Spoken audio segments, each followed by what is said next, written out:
Cette émission vous est présentée par CIH Bank.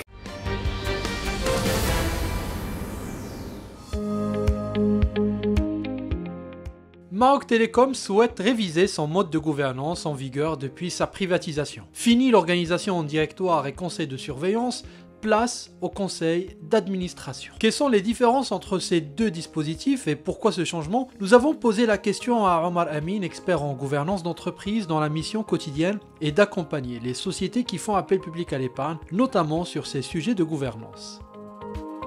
Les deux modes sont très détaillés au niveau de la loi sur la société anonyme.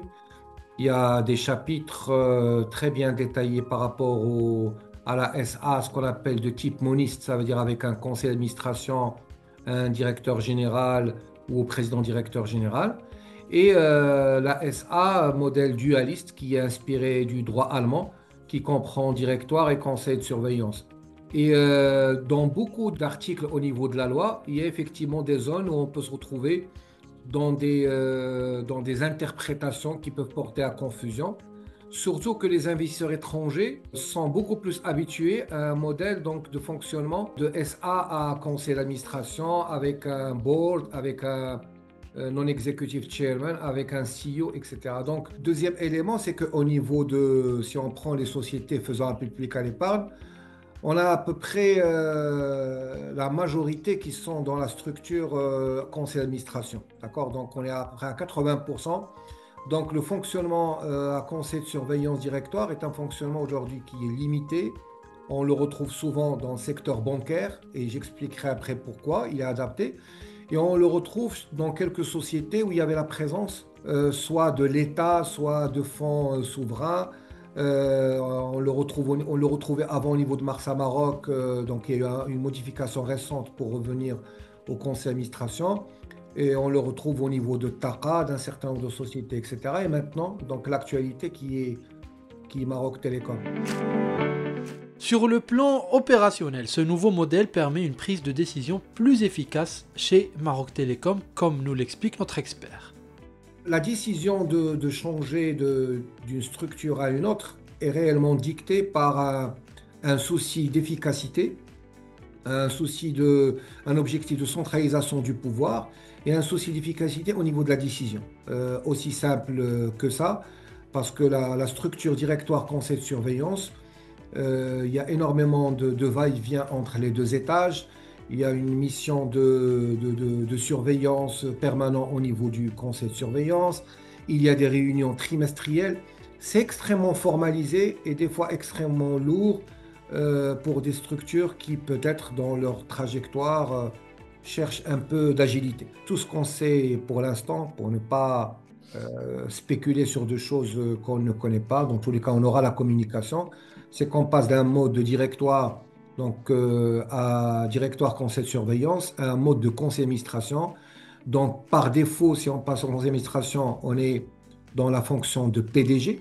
Donc ça veut dire que le président actuel va cumuler deux fonctions, sauf si le conseil d'administration décide de les séparer. Et c'est ça un peu l'avantage de ce modèle, c'est qu'il permet d'avoir la configuration président de conseil de surveillance, de conseil d'administration, pardon, qui n'a pas un rôle exécutif et donc son rôle c'est d'organiser le conseil, la relation entre les actionnaires et d'être un peu le pilote de la gouvernance, et un directeur général qui est beaucoup plus un opérationnel. Rien n'interdit d'avoir un comité exécutif avec des directeurs généraux délégués, etc. Donc on peut dupliquer le mode, on va dire, de la gestion collégiale avec un comité exécutif, mais tout en gardant une seule personne qui centralise le pouvoir, qui est soit le DG avec un président non exécutif, soit le PDG. J'imagine, pour avoir vu d'autres cas, que c'est un peu l'objectif recherché. C'est une recherche d'efficacité, une recherche de rapidité dans la décision. Et c'est aussi peut-être le témoignage d'une confiance sur donc la personne qui a été nommée par le conseil d'administration, par les actionnaires, donc dans cette fonction. Mais attention, ce schéma directoire conseil de surveillance demeure très prisé dans un secteur en particulier, celui des banques. Selon notre expert, cette préférence s'explique par la nécessité d'un contrôle et d'une supervision plus étroits. Pour le secteur bancaire, il y a deux arguments. Le premier est un argument beaucoup plus pratique parce que le secteur bancaire fait des arrêtés trimestriels. Donc ça, c'est par rapport à la réglementation de Banque El Maghreb. Et la loi donc, exige du conseil de surveillance et du directoire donc, de faire des arrêtés trimestriels, de présenter un rapport, etc. Donc ça, c'est le premier argument. Le deuxième, c'est l'argument de responsabilité. Et cet argument, il ne faut pas le négliger.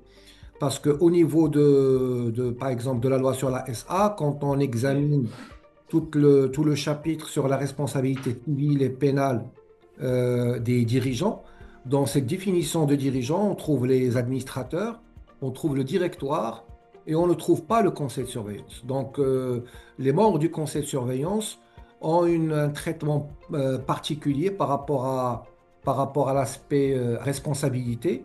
Alors bien sûr, ils encourent leurs responsabilités civiles, il y a la même logique par rapport aux administrateurs, mais c'est beaucoup plus atténué par rapport à des administrateurs dans le format conseil d'administration.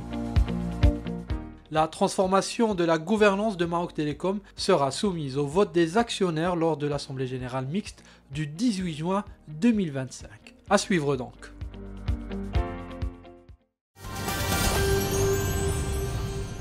Cette émission vous a été présentée par CIH Bank.